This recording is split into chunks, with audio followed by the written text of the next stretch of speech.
하나님께서 이 아침에 저와 여러분들에게 주시는 말씀은 창세기, 구약성경 창세기 31장 1절의 말씀이 되겠습니다.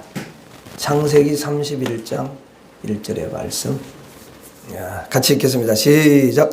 야곱이 라반의 아들들이 하는 말을 들은즉 야곱이 우리 아버지의 소유를 다 빼앗고 우리 아버지의 소유로 말미암아 이 모든 재물을 모았다 하는지라. 네, 아멘.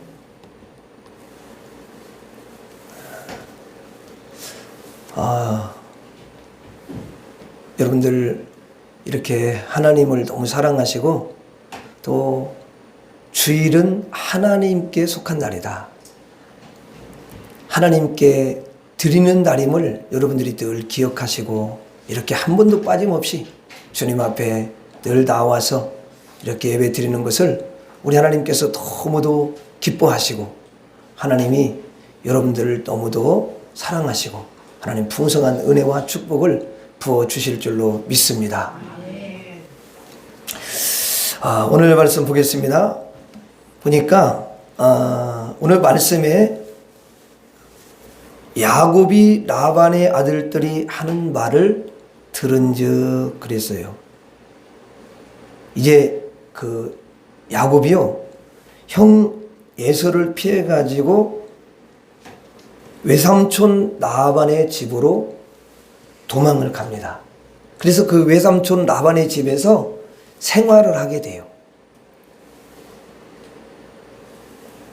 거기서 사는데 외삼촌 라반의 아들들이 지금 이렇게 말을 하는 거예요. 야곱이 우리 아버지의 소유를 다 빼앗고, 야곱이 자기 아버지의 그 라반의 소유를 다 빼앗았다, 이렇게 이야기를 하는 거예요. 그 말은 뭐냐면 그 가축을 쳤기 때문에 그 가축들을, 모든 가축들을 지금 빼앗아 가고 있다, 그 말이에요. 우리 아버지의 소유로 말미암아 이 모든 재물을 모았다 하는지라. 야곱이 막 가축이 막 이게 많아진 거예요. 그러면 어떻게 이렇게 야곱이 가축이 막 많아졌을까? 자, 라반이 이제 자기 딸을 결혼을 시킨 사위가 누구냐면 야곱이거든요. 근데 야곱을 이제 야곱에게 일을 시킨 다음에 자기 재산을 다 줄 수는 없잖아요. 그렇죠? 아무리 사위지만. 그러니까 일은 엄청나게 많이 시키고 임금은 조금 주는 거예요.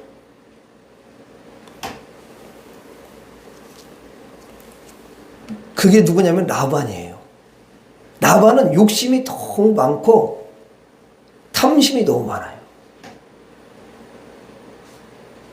그래서 가축들이 있는데 보통 양들을 이렇게 보면은 양들 색깔이 뭐예요? 어떤 색깔이죠? 보통 흰색이잖아요.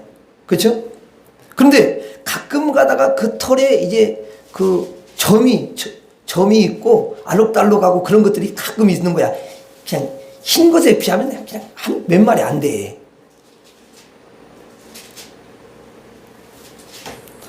또 아롱지고 얼룩진 그런 가축들이 있는데 그것은 너무 희귀한 거죠. 많지가 않아요. 그래서 그 라반이 야곱에게 이렇게 이야기를 하는 거예요. 이렇게 점이 있거나 아롱지거나 또 얼룩무늬가 있는 것은 이제 야곱 너의 소유로 해주겠다, 이러는 거예요. 속이 보여요, 안 보여요? 아니, 흰 것을 좀 이렇게 해가지고 준다고 그래야지. 알록달록한 거, 점 있는 거, 이것은 너의 것을 해주겠다, 이건 좀 속이 보이잖아요. 그렇잖아요? 많이 안 준다는 거잖아.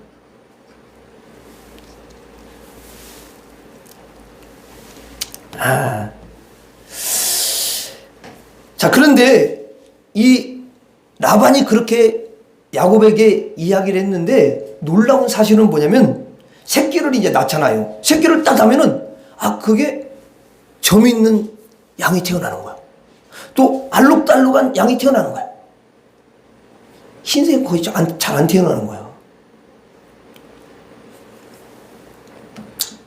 그러다 보니까 계속 얼룩무늬가 있는 양이 태어나죠. 점 있는 양이 태어나죠. 알록달록한 그런 양이 태어나죠. 그러니까 다 누구 거야? 야곱 것이 되는 거야, 그게. 그러다 보니까 이게 갑자기 막 많아진 거야, 이제 가축들이. 사실은 그 라반의 예측과는 완전히 빗나간 결과가 생겨버린 거예요.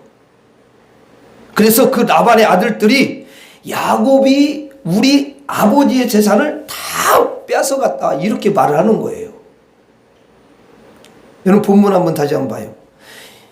야곱이 라반의 아들들이 하는 말을 들었어요. 그러니까 라반과 이 라반의 아들들이 모여가지고 이야기를 한 건데 그 이야기 소리를 들은 거야.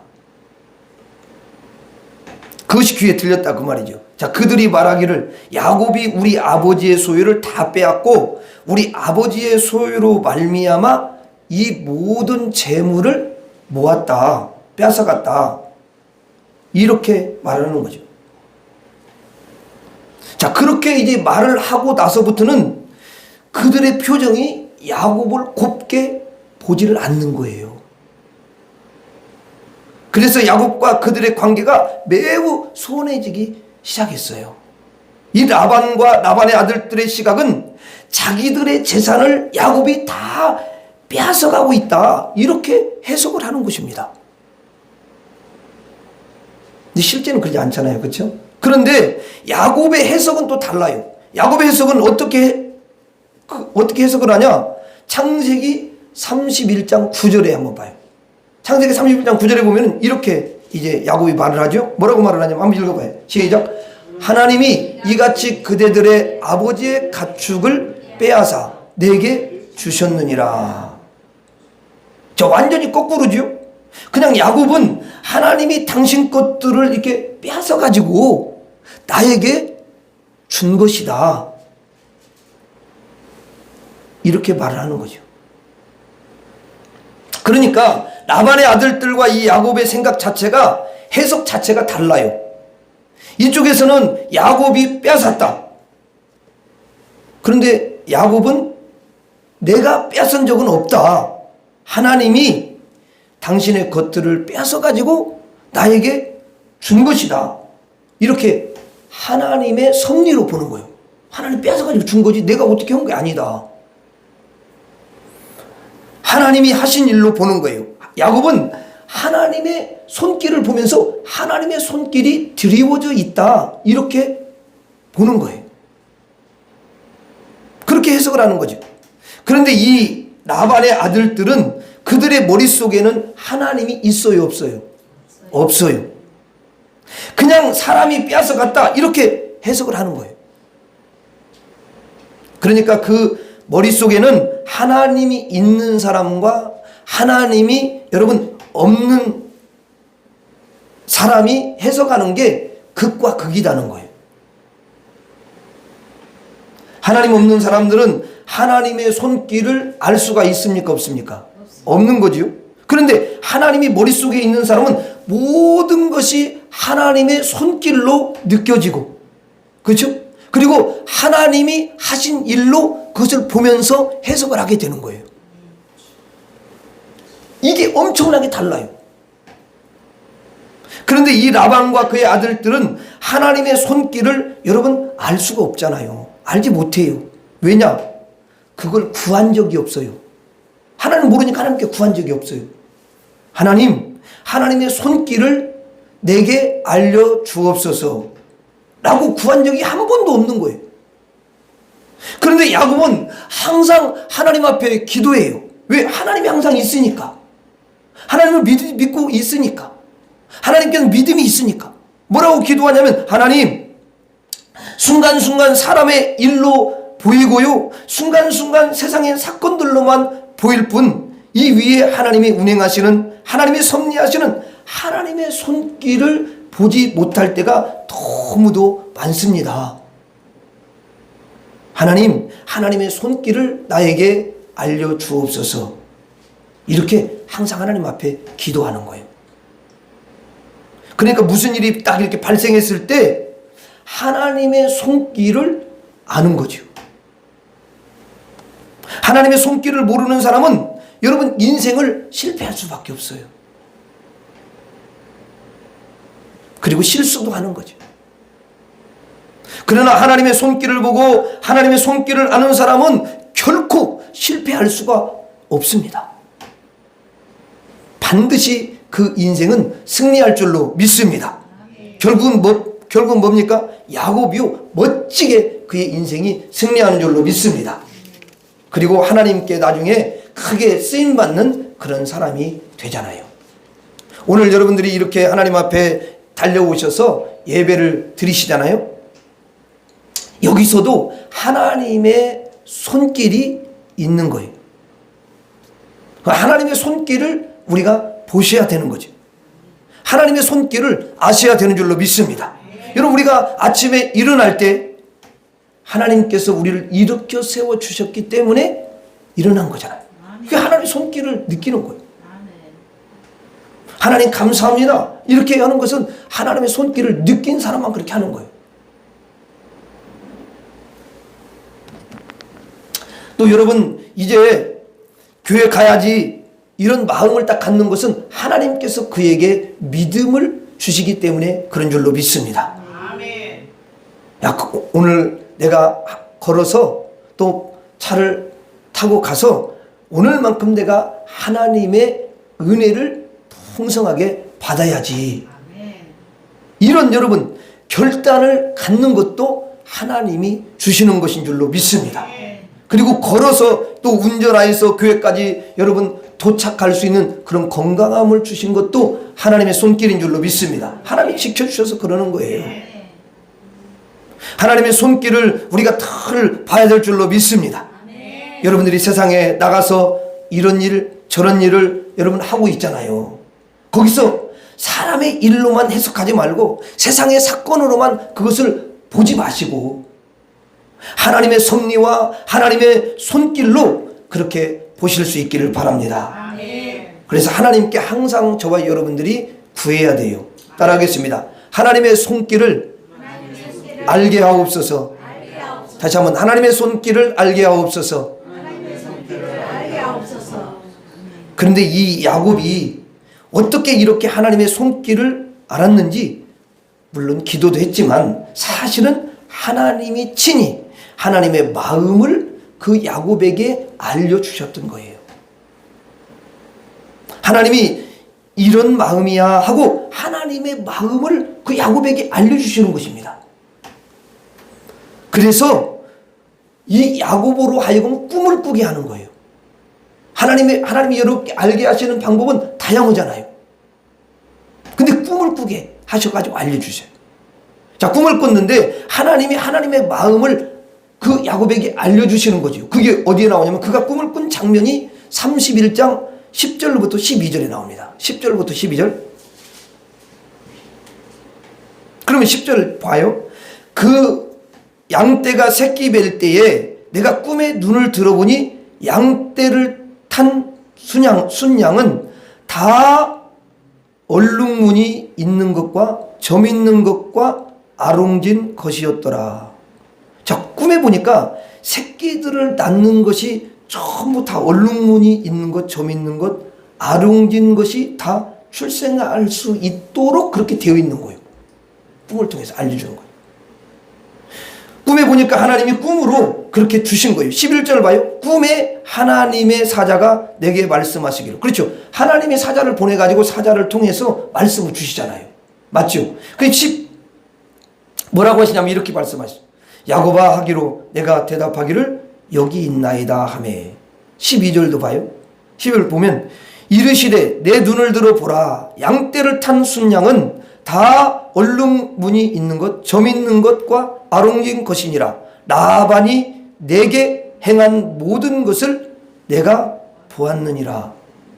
자, 그 외삼촌 라반이 그 야곱에게 행한 모든 것들을 하나님이 뭐 했대요? 보았대요. 그 말 알고 있다라는 거예요. 근데 라반이 야곱에게 선하게 하고 그를 너무 후하게 대접하고 그랬어요? 아니면은 조금 악하게 됐어요? 악하게 안 좋게 자기 손해보게 그렇게 하는 거잖아요.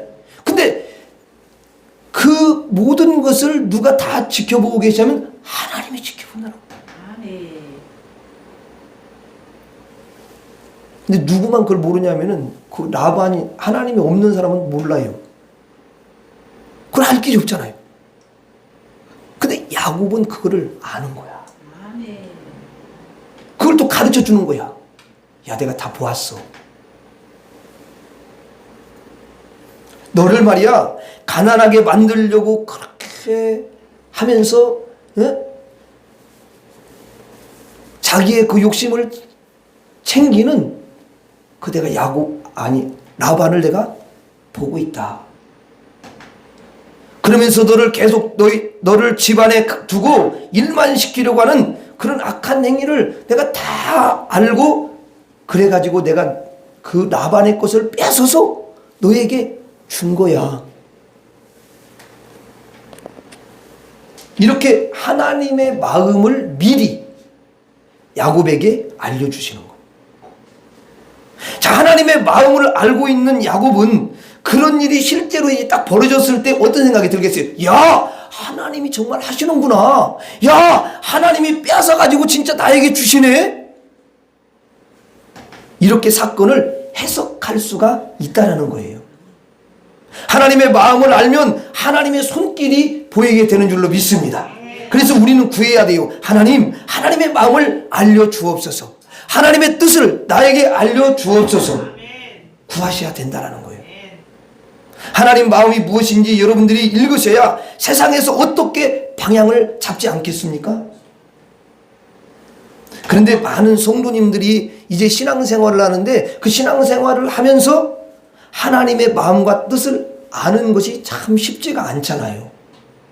그렇잖아요. 이 모든 것을 또 하나님이 잘 아셔요. 그래서 하나님께서는 이 땅에 뭘 세우시냐면 교회를 세우신 거예요. 교회를 세우시고 하나님께서 하나님의 일꾼들을 세우시고 또 여러분 하나님의 종사자를 여러분 세우셔서 보내셔가지고 하나님의 뜻을 알게 하시고 하나님의 뜻을 선포하시고 하나님의 마음을 보여주시는 줄로 믿습니다. 그래서 알게 하는 거야. 아, 목사님이 맞구나. 야, 목사님이 저렇게 이야기하는 게 저게 하나님의 마음이었구나. 야, 내가 몰랐구나. 야, 하나님 감사합니다. 내가 지금까지 하나님의 그 마음을 모르고 살았는데 이제는 저 하나님의 마음을 가지고 내가 살겠습니다. 이런 마음이 드는 거야. 그래서 목사뿐만 아니라 신앙생활 오래 하면 오래 할수록 하나님의 뜻과 하나님의 마음을 많이 알 수 있는 사람이 돼야 다른 사람한테 그걸 보여줄 수가 있어요. 이야기해 줄 수가 있는 거야.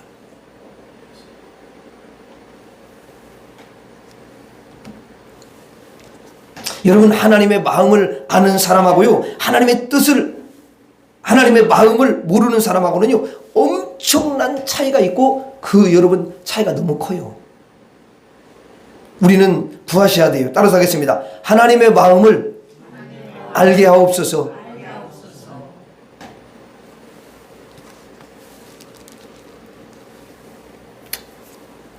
자, 여러분, 하나님의 마음도 알았고, 그래서 하나님의 손길을 이제 알았어요. 그러면 이제 내가 앞으로 어떻게 해야 할지 또 그걸 알아야 되지 않겠어요? 그렇죠? 내가 어떻게 앞으로 행동을 할까? 내가 어느 방향으로 나아가야 할까? 나의 길을 알아야 되지 않겠습니까? 그런데 하나님께서 야곱에게 이 길을 지시하는 거예요. 어떻게 지시하느냐? 창세기 31장 13절. 그 13절에 보면은, 자, 보세요. 나는 베델의 하나님이라. 야곱에게 지금 나타나서 이야기하는 거예요. 나는 베델의 하나님이라. 하나님이 나타나신 거잖아요. 그렇죠? 그러면서 뭐라고 말씀하시냐면, 내가 거기서 기둥에 기름을 붓고 거기서 내게 서운하였으니 지금 일어나 이곳을 떠나서 내 출생지로 돌아가라.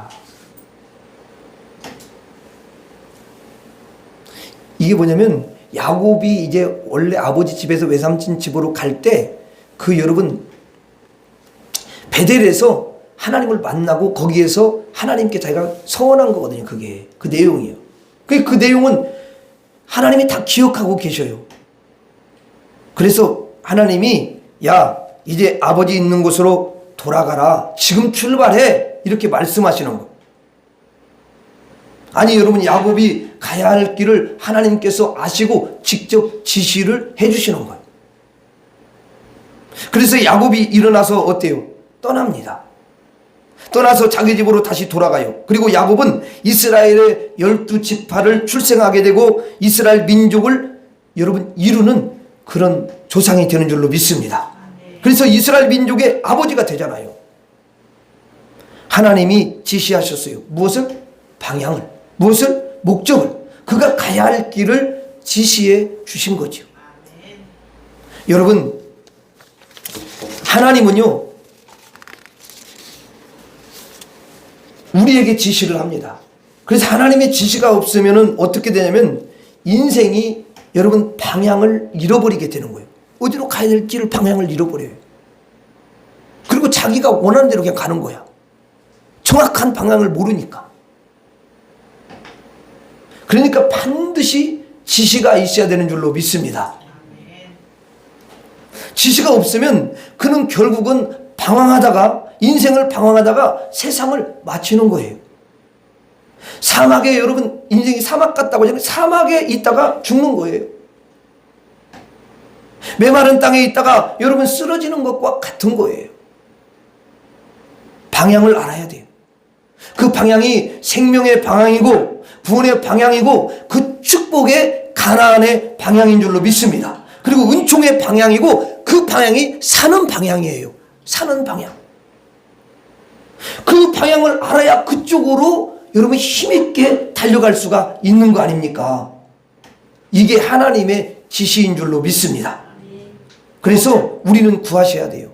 하나님, 하나님의 지시를 알게 하여 주옵소서. 나에게 무엇을 지시하시나이까? 하나님, 내가 어디로 가야 하겠습니까? 하나님, 내가 어떻게 해야 되겠습니까? 이것을 물으셔야 되는 거예요. 여러분, 그게 너무 중요해요.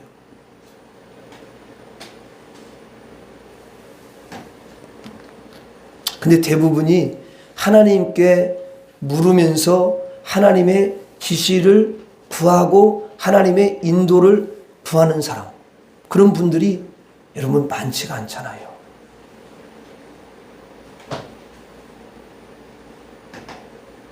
그리고 어떤 구하긴 구하는데 기다리지를 못해요. 여러분, 하나님 지시해 주세요. 어떤 방향으로 가야 되겠습니까? 이렇게 하고 기다려야지. 그 시간이 각자 다 다를 수가 있어요. A라는 여러분 성도님이 기도했는데 이틀 후에 그게 줄 수도 있고, 어떤 사람은 한 달 있다가 줄 수도 있고, 다르잖아요. 기도하고 기다리시면 반드시 하나님은 야곱에게 지시하시듯이 우리에게도 지시해 주시는 줄로 믿습니다. 하나님이 사랑하는 자에게 여러분 지시해 주는 줄로 믿습니다. 사랑하는 자에게 지시하세요. 하나님께서 야곱을 너무 사랑하니까 하나님이 그에게 가르쳐 주는 거예요. 지시해 주는 거예요. 예, 야곱아, 집으로 돌아가라. 지금 즉시 출발해. 우리도 하나님 앞에 구하셔야 돼요. 하나님의 지시를 알게 해달라고 우리가 하나님 앞에 구해야 될 줄로 믿습니다. 따라서 하겠습니다. 하나님의 지시를 알게 하옵소서. 다시 한번, 하나님의 지시를 알게 하옵소서. 여러분, 우리가 신앙생활을 이제 하잖아요. 신앙생활을 할 때 우리가 여러분 알아야 할 그 신앙생활의 필수 3가지가 있어요. 첫째가 하나님의 손길을 알아야 된다는 거예요. 하나님의 손길. 두 번째는 하나님의 마음을 알아야 돼요. 세 번째는 하나님의 지시를 알아야 되는 줄 믿습니다. 그렇게 된다면은 이 인생은요, 그 인생은 반드시 승리하게 되어 있는 줄로 믿습니다. 그리고 옳은 대로 도착할 것이고, 그리고 축복의 여러분 그 가나안에 도착되게 될 것이고, 열매와 복이 넘치는 그런 곳에 반드시 도착하게 될 줄로 믿습니다. 마지막으로 따라하고 마치도록 하겠습니다. 하나님의 손길을 알게 하옵소서. 하나님의 마음을 알게 하여 주옵소서. 하나님의 지시를 알게 하옵소서. 기도하겠습니다. 하나님 아버지, 우리 인생이 승리하는 비결은, 우리가 신앙생활에 있어서 반드시 승리하기 위해서는 하나님 우리에게 꼭 필요한 세 가지가 있어야 되는 줄로 믿습니다. 하나님의 손길을 알게 하여 주시옵시고, 하나님의 마음을 알게 하여 주시옵시고, 하나님의 지시를 아는 그런 심령들이 다 되도록 축복해 주시옵소서. 예수님 이름으로 기도 올리옵나이다. 아멘.